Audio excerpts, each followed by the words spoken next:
Hey, Carol, we heard from a listener, and I thought I'd tell you what she said. Okay.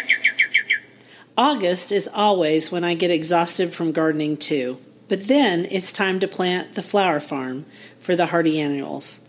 I remember that it's cyclical, and Mother Nature has built in a break, even if we are planning for the coming year and have seedlings everywhere.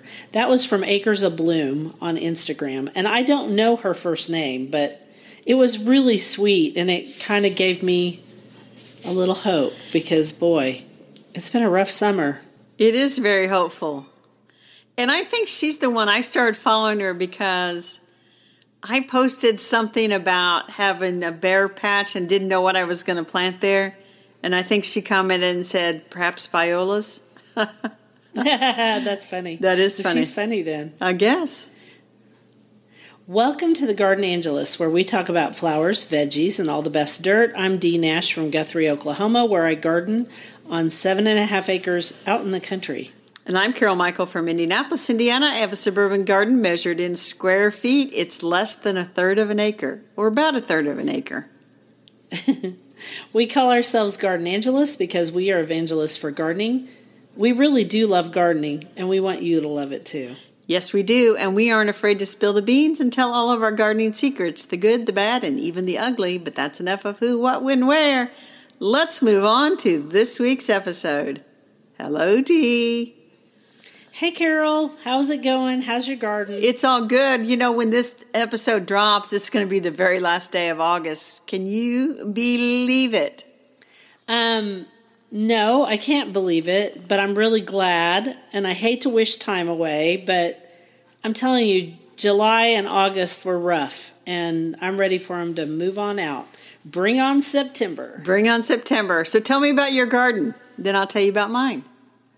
Gosh, I have been busy. I got back into town, and it was still 103 day after day after day, and I could not make myself go out there and work. And so the temperature has dropped some. We're in the 90s now, and I've been out there every morning since then. And I've been trying really hard to take my garden back from all the things that want to take over. Oh, and there's a lot that wants to take over out there. A lot. Oh, my. And it has been having a field day in my garden. When the gardener's away, the weeds will play. And they are playing. So I think next week we should talk about what tries to take over our gardens when we aren't in them. You know what I mean? Okay. Yeah, that'd be a good topic. Yeah. So I've been pulling all that stuff out, and since we're going to talk about that next week, I don't have to talk about it right now. I also went in, and while it was really hot outside, I repotted up all of my houseplants that were feeling droopy because they were feeling sorry for themselves. The gardener has not been taking care of them. Oh, yeah. I took a few, you know how it goes. Yeah. I took a few cuttings for an article. Sorry, Dee. My plants aren't aware of this lack of attention that apparently your houseplants have. I don't believe you. I don't believe you. Although yours look really good behind your head where I can see them. Carry on. I apologize. I took some cuttings for an article that I'm writing for American Gardener magazine, and Claire and I did photos, which I got to send those this afternoon. And then I've been weeding for an hour every day in the garden. Very good. Actually, more like two hours. I'll be honest, 2 hours. And then I'll talk about those plants next week. Let's see. I put compost on all of my garden potager, and then I hadn't put this in the notes, but I did go plant those seeds. Yay! For the fall. That's garden. Excellent. So, and I harvested elderberries. I did that too. Right now they're just in the freezer because I read that if you put them in the freezer, you can just take them off. They'll come right off the stems afterwards. And then I'm going to make elderberry syrup, and we can link to that. That'll be cool. You've got to cook elderberries. They're kind of poisonous unless you cook them, from what I read. I kind of did the same as you. I've been weeding now. I pulled out a lot of weeds. And it's like, and I've been here. It's like, they're just right in front of me. The weeds are just right there. The weeds are so bad. Anyway, I actually did buy some cabbage, broccoli, cauliflower, and Brussels sprout seedlings, 2 of each. Put them out there for the fall garden. They look pretty good. And so you asked last week if the cabbage butterflies were a problem in this fall. And yes, they are, because they were flitting around the plants at the garden center. So I took a cardboard tube from wrapping paper and I cut it into like little 1-inch sections, and then you put that kind of over the plant to put on the ground at stem level, and then it's supposed to keep the butterfly from being able to get to the place where they want to lay eggs. So we'll see if that works. Oh, interesting. Because I don't want to put the cover over it all. I just don't.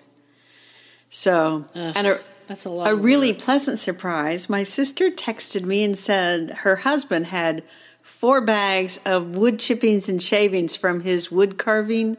Nice. Would I like them? And I'm like, yes, I would like them. And so while I was out back in the garden, I didn't hear him text. My phone was on silent or something. He dropped off the 4 bags.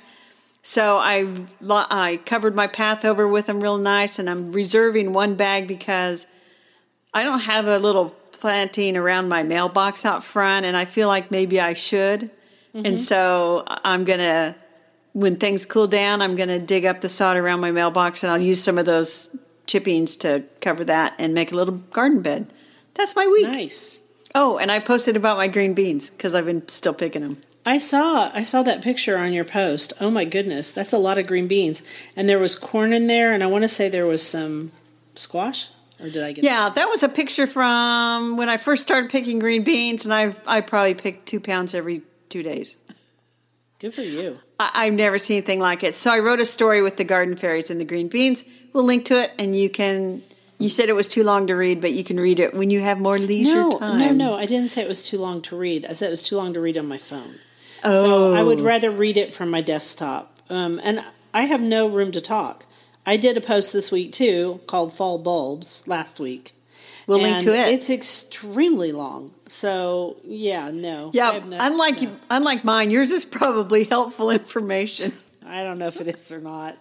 I also got bit by a tick. So, not only are cabbage butterflies still out, ticks are out, too. So, just keep that in mind, everybody.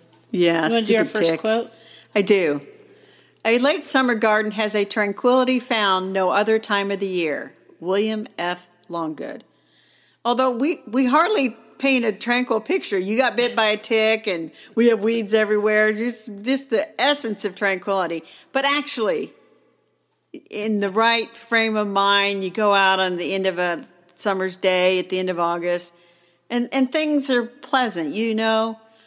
The flowers have a certain maturity about them, and so we thought we would talk about the flowers of fall. So what flowers are in your garden that say to you, fall is here?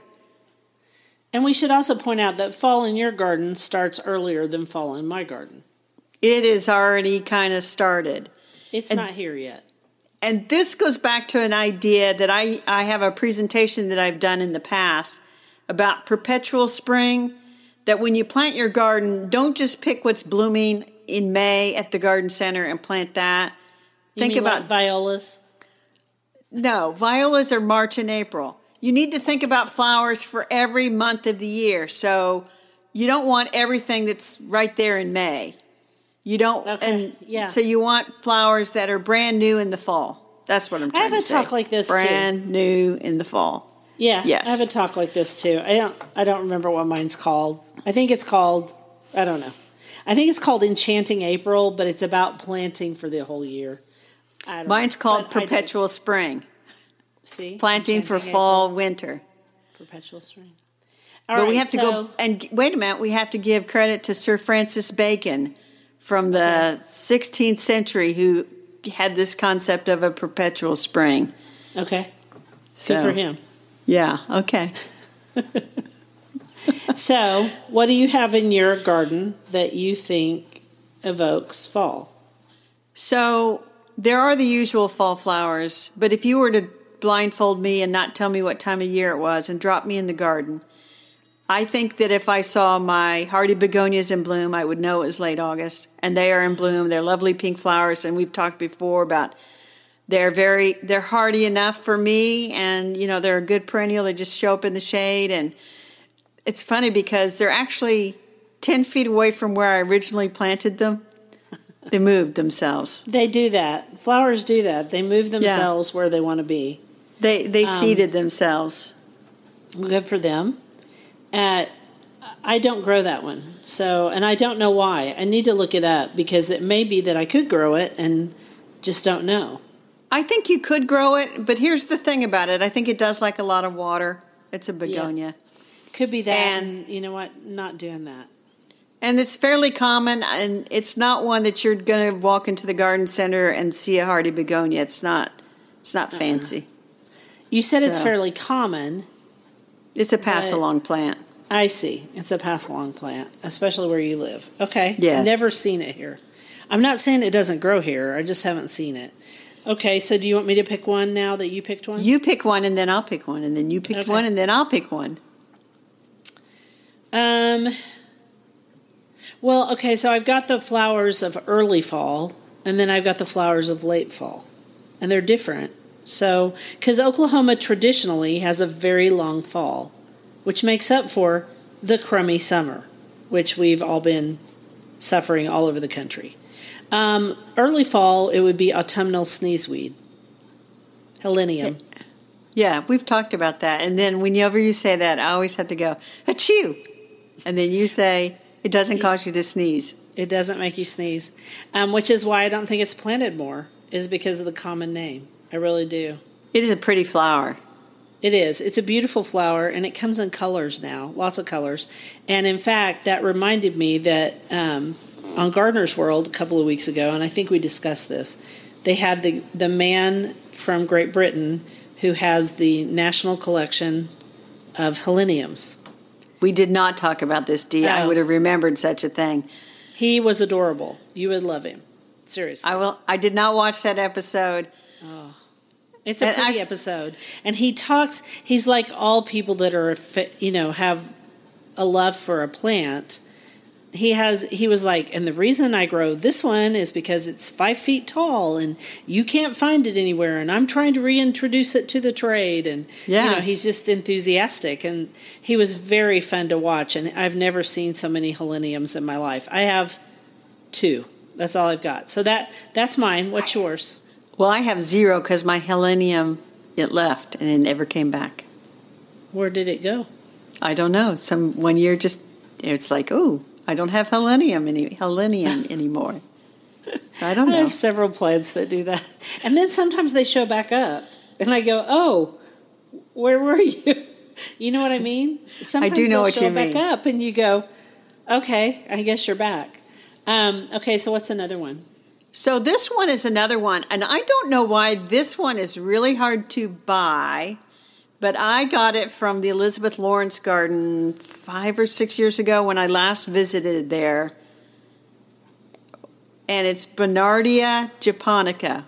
What'd you say when you whispered something? I said it's longer ago than 5 or 6 years ago. It's longer ago that you were there. But go ahead. Time flies when we're having fun. Bernardia japonica. Yes, and you get foliage in the spring and it kind of dies up, and then these spikes come up and have these racemes of these purplish, pinkish flowers. And I took some pictures because it's so pretty, and I think we should put it on our newsletter. But it blooms about now, and it's really hard to find. You don't find bulbs for it. Well, isn't that cute? I just looked at it. I did a quick look-see, and Nan Andra has seeds for it. And I never thought to collect the seeds. My mantra is let the seeds fall there, and I'm just trying to increase my population of them. And I get a few more every year. Uh-huh. And so I have maybe a little 3-foot band of them in 3 little sections, and it's so pretty. And I just don't know why it's not found more often. Because wouldn't you buy that? I would. It's really pretty. But here's the thing. I just looked at her page, and it says, I recommend these seeds for experienced seed sowers only. Oh, yeah, I was going to say that. She's not even sure how they germinate, whether they need, cold or if it'll take a year. I mean, she's like, I've collected the seed. Good luck to you.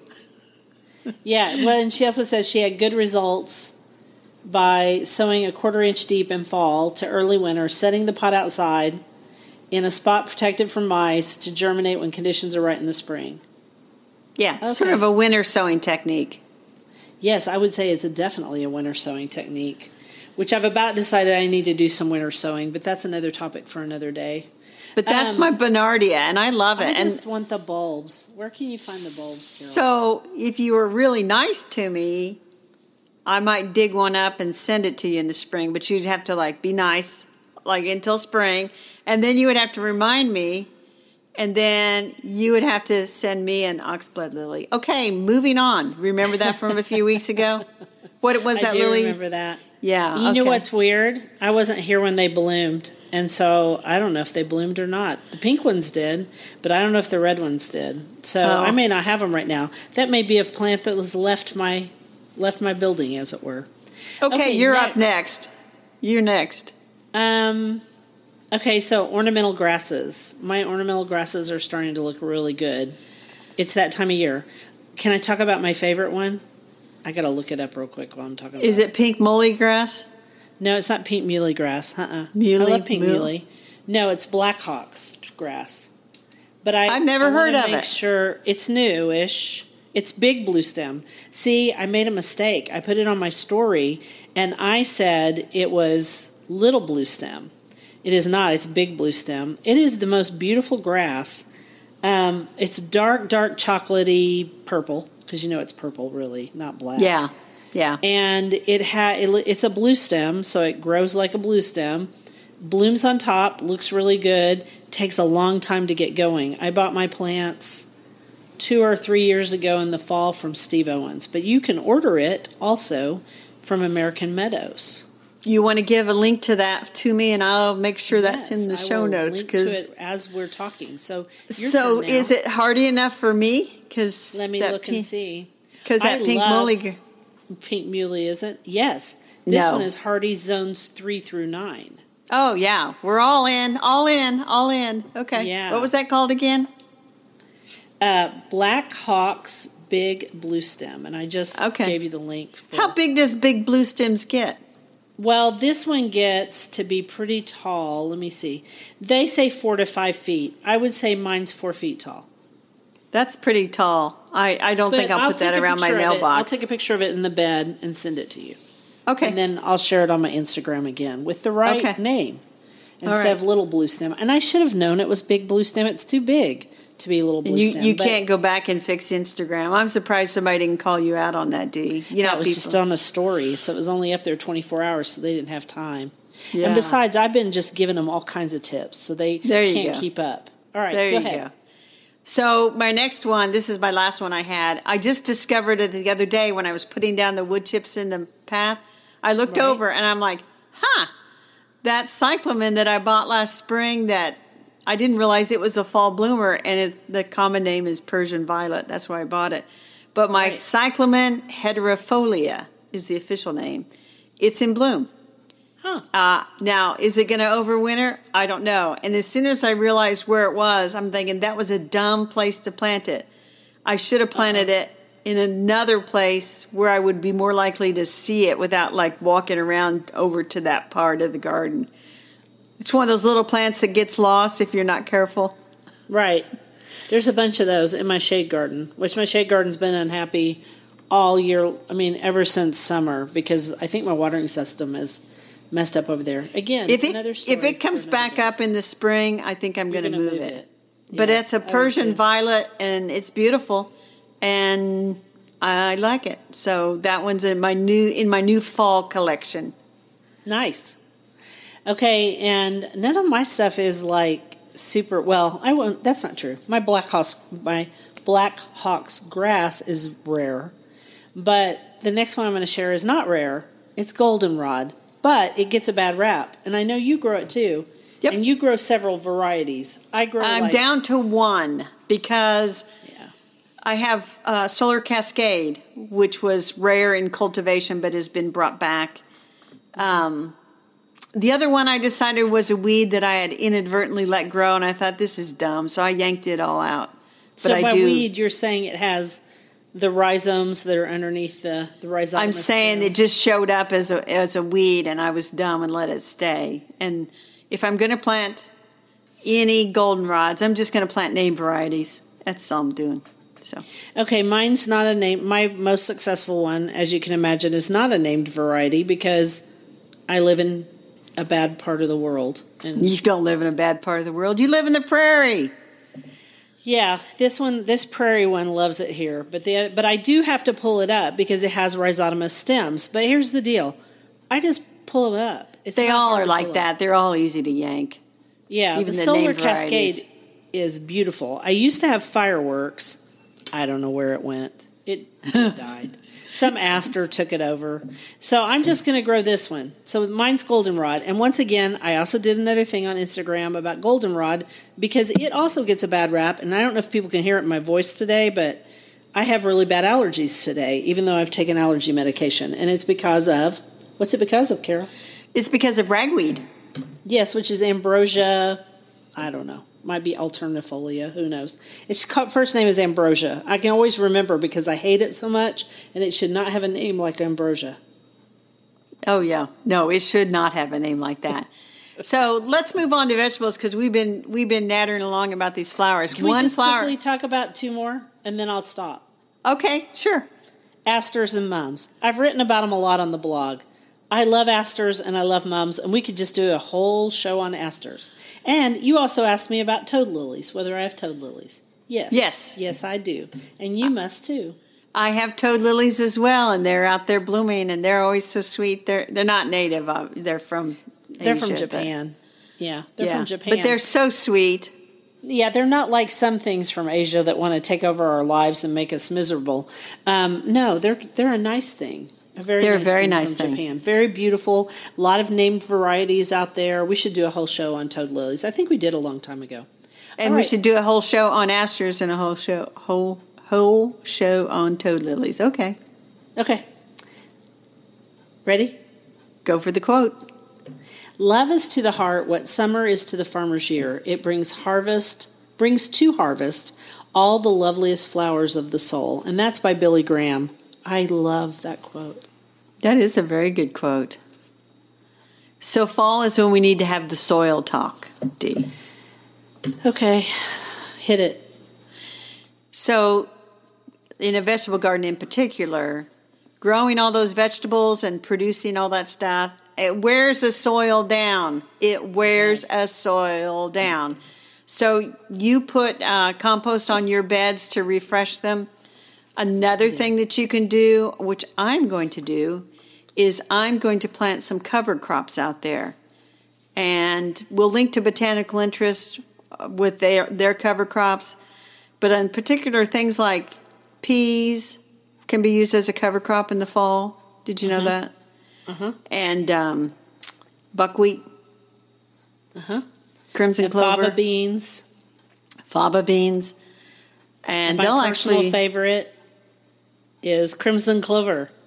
Yeah, you do like crimson clover. I do love crimson clover, and it's a wonderful plant for honeybees. But one thing we should note is if you plant crimson clover, you plant it now, and then it blooms in the spring, and it blooms until about June. So wherever you use these cover crops, you're going to have to take your that soil out of production, basically. But if you grow something pretty, then you don't care. Yeah, you don't care.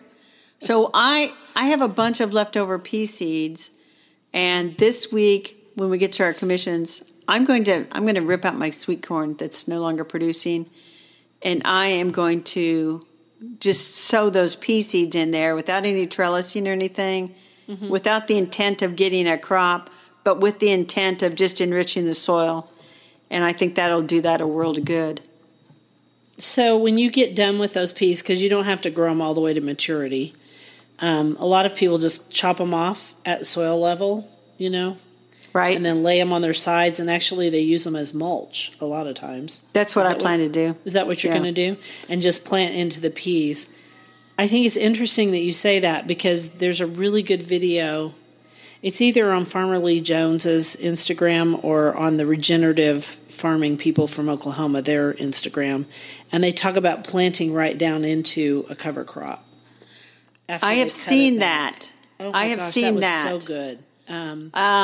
I went to the garden club last June, went to a community garden where a soil and conservation guy had a plot, and he was showing how he just mats the whole cover crop down and then uses that as a living mulch and just like plants his little plants in between. And that would be easy to do if you're doing like tomatoes and peppers and things where you're putting a plant in. But when you're putting in seeds, it's different. It's different when you're doing seeds. But I may do that. I think with the peas, I'll just let them lay over and then die back. And then I'll go back out there. And that bed is going to be tomatoes next year. It was corn. What's next to that corn? I don't know. Just a bunch of miscellaneous junk. Nothing in particular. Because I used almost the whole bed. So I'm going to put all those peas in there, and then I'm going to come back in with tomatoes next year. Sounds good to me. And I am going to, the corn is, I don't know if I'll use it for decorations. I'm not big into fall decorating. But I noticed that some of the ears that got left have corn smut, which is a fungal disease. Yes. It's actually a delicacy for some gross. People, but it's disgusting. I don't like it. It's disgusting. Yeah. And so I think I'm going to just put it all in the trash. I would, personally, but, you know. But I also wanted to read this quote from Wendell Berry, which I found on the Botanical Interest website on their blog. And then I'm going to mention something about crimson clover, but go ahead. Okay. The soil is the great connector of our lives, the source and destination of all. Everybody should think about that when they think about the soil in their garden. It's like the most important thing. It is. One of my favorite things to do when I work with somebody on garden coaching is to take that mulch that is usually wood chips, because that's what people use a lot in Oklahoma, and I pull it back if it's moist at all. I mean, if it's dried out, it doesn't work. But if you pull it back, you see all those webs of the mycorrhizae. Yeah. And I tell them, this is important. It's a really good thing. You know, don't mix your wood chips with your soil, because that's not good for it. But on top, it's a good thing. And it just depends on what you want to use. Okay, so I wanted to say about crimson clover, I'm going to actually put it in the lower pasture by the beehives again, because my spring crop didn't come up very well because we had to redo our septic tank. And so our septic field had to be redone and dug. And by the time they got it finished, there wasn't any time to plant the crimson clover. So I went back and I bought the clover mix, which is a mix of yellow clover, white clover, and crimson clover. And I'm going to plant it down by the beehives. That's a good way to get them off to a good start. But it's a good way to get all insects off to a good start. It is not indeed. Just bees. It is indeed. So that's our soil talk for this year, to encourage people to think about not just abandoning the garden in the fall, but clean it up and do things to replenish the soil. And one of the biggest things you can do is plant a cover crop. And a cover crop, by the way, another good reason to plant it is not like these nitrogen-fixing plants like peas and faba beans and crimson clover. They add nitrogen to the soil. But if you have a hard clay and you plant the right cover crop, like annual rye, it's the roots then that help break up that soil. I would just tell you, though, annual ryegrass cover crop is a rather, you need to cut it down pretty quickly, or you will have... rye seed the rest of your lives. Exactly. And you don't... And be sure whatever you decide to put in, be sure you understand that you're going to let that lie fallow for your early spring garden. So just keep that in mind. All right. Here's our next quote. I know that if odor were visible as color is, I'd see the summer garden in rainbow clouds. I like that. And that is by Robert Bridges. Yeah. And we chose that one for this spot because on our bookshelf this week is The Gardener's Palette, which is by Joe Thompson and the Royal Horticultural Society.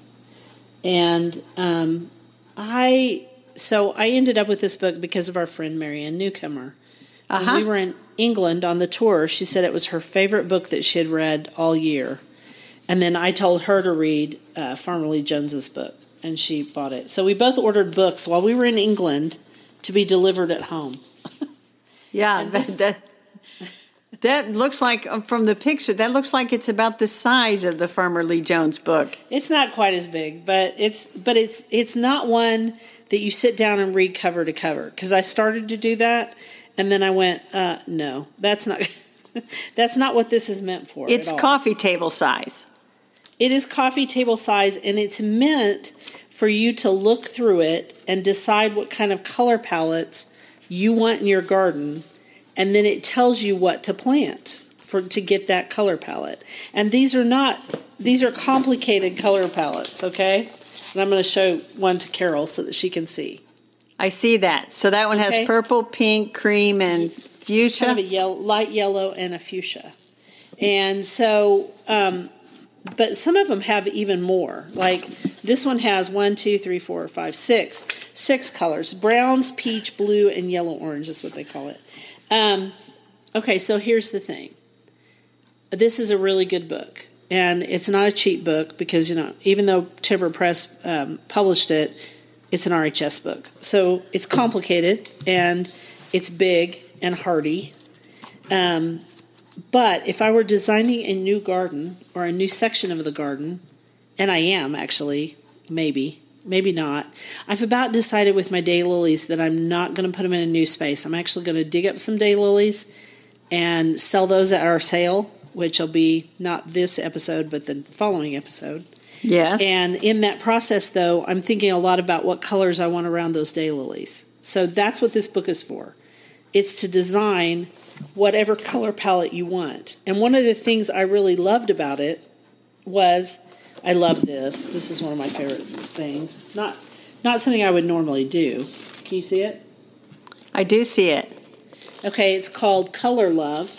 And it's about Georgia Keefe in New Mexico. And yes. It's replicating purple and then a different shade of purple and peach and then kind of a rusty color.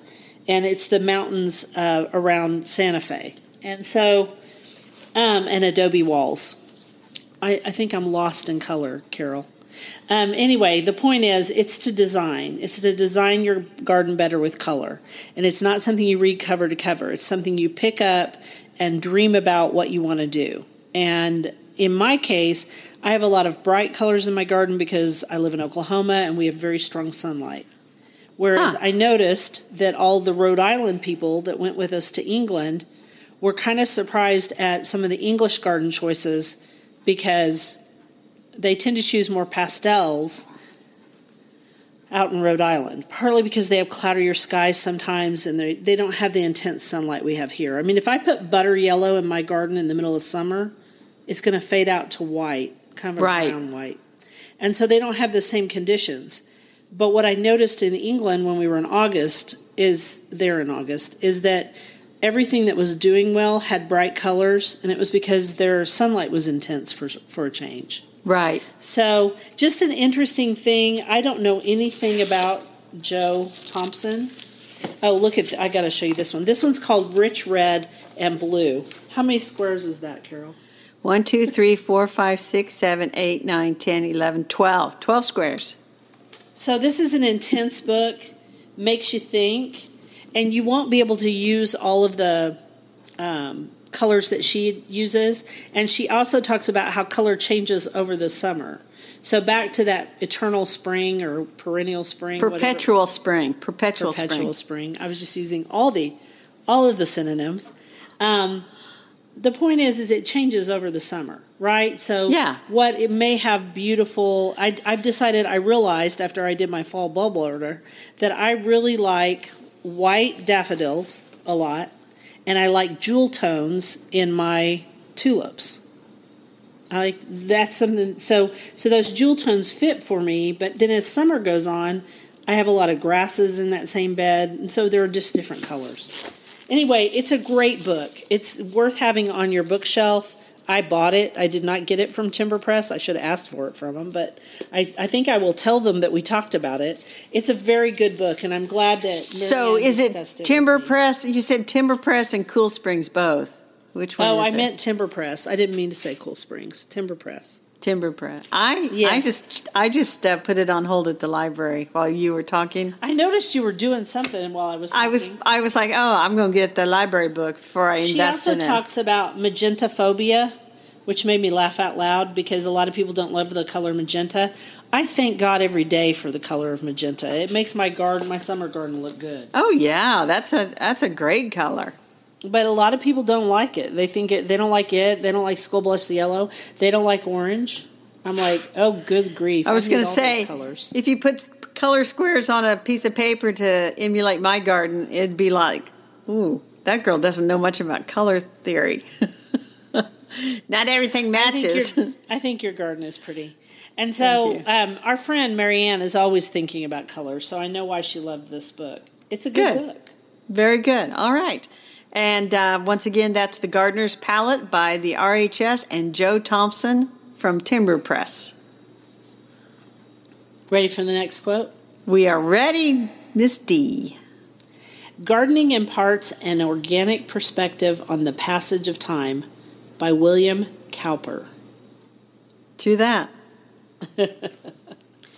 So the dirt this week is, we both talked about this Monty Don. It says Monty Don blasts the garden mafia. And basically saying that some people go to garden talks or watch gardening programs on TV so that they may find fault in what the presenter has said. Yeah. And we've both been at talks where somebody's like wanting to correct you or tell you that you're not doing it quite right or their way is better. Been at talks or been giving the talks? Both. It happens every talk we give. It always happens. Although I have to say it didn't happen at the Tulsa Herb Society. Those are the nicest people on the whole planet. It never happens with them. But yes, almost everywhere I speak and almost everywhere you speak, at least one person tries to stump the chump or wants to tell you that they're smarter than you are. And so Monty Don is taking them to task. Because imagine on that show, because how popular it is and how long it's been. Yeah. I loved what he said. Do you remember any of it? He basically said we're here for all gardeners, whether they're brand new or experienced. So if we're going over basics, there's a reason for that. Because not everybody knows the stuff you know. Right. Not everybody has the whole collection for heleniums. And not everybody knows everything there is to know about daylilies. Not everybody knows everything there is to know about roses. And you know what the truth is? The truth of the matter is the more you know about a subject, the more you realize you don't know. Yes, exactly. And so I have gone to talks, and I can think of one thing in particular. The tobacco hornworm, tomato hornworm thing. Yep. I've been to numerous talks, and I also saw it on Instagram this week. Someone discussed that, no, it was on Facebook. Somebody said, hey, that tomato hornworm that you're going to kill is this moth. And they showed it was either a white-line sphinx moth or the snowberry clearwing. I don't remember which. And it was all I could do not to type in, no, it's not the same moth. But you know what? I didn't. You know why? Because it's none of my... I mean, if they make one mistake, so what? I know. Just let it go. If it's not my job to police everything. And so I was like... I was glad to see somebody of Monty Don's stature decide to take him on. That is good. Because he doesn't really care what they think. We will link to that article. So let's move on with our quote. We are talking long today, so... Your rabbit hole is really deep. I'm going to say, don't go really deep, Dee. Don't go really deep. I'm not going deep. Gardening is akin to writing stories. No experience could have taught me more about grief or flowers, about achieving survival by going, your fingers in the ground, the limit of physical exhaustion. Eudora Welty. Okay, so that's just deep. Like, I'm going to have to think about that. I picked that one last week because you had worked yourself to the limit of physical exhaustion one day in your garden. Yeah. I got overheated last week. But you know what? It does talk to you about grief and other things. Anyway, my rabbit hole. I'm going to keep it short. I don't even understand it. All I'm going to say about it is, listeners, just go to our newsletter because it'll take you to the links. All right, so there was this guy, he was speaking at the Oklahoma Organic Gardeners Association. Those people are really cool. They talk about really hard, interesting things. And so he was speaking about something called the Johnson-Su, spelled S-U, composting, and a JS bioreactor. All right, so basically what that is, in a very short, not deep way, It is a compost pile that you make yourself that is set up in a certain fashion of a certain size. And the reason it's that way is it breaks down the compost over time until it becomes a very, very fine compost that is considered one of the best composts that you can make. Like, it's better than regular compost. And I didn't make this up. It was developed by a molecular biologist and research scientist. His name is David Johnson, and his wife. And I'm not going to say her name exactly right, but I'm going to say Hui Chun Su. And I should go watch a video where she talks so I can get her name right. But it's based on static aerobic compost. That means compost that isn't turned. Lazy compost, my favorite kind. And air exchange. And because of the way you make it, the air exchanges with it all by itself, and it just sits there, and then when you need to use it, you break it down and use it. I'm going to have to explore it a little bit more. You can see why it was a rabbit hole, right? Yeah, it is a big rabbit hole. You go to one link after the next. And before you think we're nuts, or I'm nuts, he is... he's in charge of, he's a research scientist at the Institute for Sustainable Agricultural Research at New Mexico State University, La Cruces, New Mexico. And he's a bunch of other things too. And his wife's a bunch of things too. The point is, they know what they're talking about, and they say that it's just the best. I mean, people say it's the best compost because there's a lot of, I don't know, it's got a lot of activity in it. Would be a good way to put it. I'm going to have to check that out. It's very available. And if you think about it, it makes sense because New Mexico has such poor soil. Right. So I'm sure it is great stuff. All right, what was your rabbit hole? So my rabbit hole is after I watched Gardener's World, which you watched too this week. We'll link to it. I think it was episode 23. They talked about the German gardener Gert Schley is his name. I loved him. Gert Schley. What a charming man. Oh, my gosh, charming. That show, if you can find it, is worth watching just for him. He's at the very end. Anyway, he wore something called a Somerset gardening smock that he said his wife had made him way back. It looked rather medieval, and he had the cutest little straw hat on. Anyway, he was a charming gardener, and his wife passed away in 2013. I found out her name was Mary. But here's the thing. When I looked him up, it turns out that in his community, there is a common woodland known as Haddon, Haddon wood. And he and his wife Mary were instrumental in getting that land, I don't say acquired because I still think it's privately owned, but they're allowed to plant a woodland, and they planted all kinds of trees and stuff on it. And they said without Gert and Mary spearheading it, it would never have happened. Cool. So we'll link to that as well. So, and they have blog posts. They have a bench that's inscribed for Mary and said something about, basically this was Mary's imagination. This is what Mary wanted. And so it was very cute. You got to see the gardening smock. My husband said, "Why does he have on a dress?" It's not a dress. It's like a painter's smock, but more complicated. Yes. And he said it's cool in summer and warm when it gets cold. And the hat he had on was like a hat from Claude Monet, like Giverny. That was the kind of like the hat that Claude Monet wore. But and apparently, he was just adorable, and he did permaculture, basically. Yeah, and apparently people were tweeting, and there were some Facebook things, and everybody wants Gert to have his own gardening show now. Really? Yeah. I can see that because Gert was adorable, and he said, just as a matter of fact, that if he hadn't had gardening, he wouldn't have survived his wife's death. Exactly. And here's the other thing. So the Haddon Wood, they're always trying to raise money.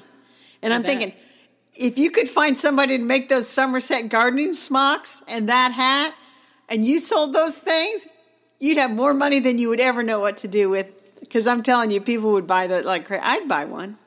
Well, they're super complicated. All that smocking she put into it, it was something else. Very and it was nice. Made out of kind of a denim-y kind of looking material. Yeah. It was cool. In 2013, so that thing's been around for a while. Yeah. It still looks like it lasted. It looks like brand new, honestly. Anyway, all right, what this are you doing? episode is the longest we've ever done, probably. Well, there was a lot to talk about. I'm going to keep weeding. I've decided I'm going to go ahead and sow all my radishes. Like I said, I'm ripping out the corn and planting peas over there, and that's kind of my week. How about you, Dee? I'm going to check on the bees. I've been ignoring them since I got back into town, and that's bad because varroa mite goes up and in the end of summer, and I got to make sure their stores are okay, and I'm going to keep weeding. That sounds very good.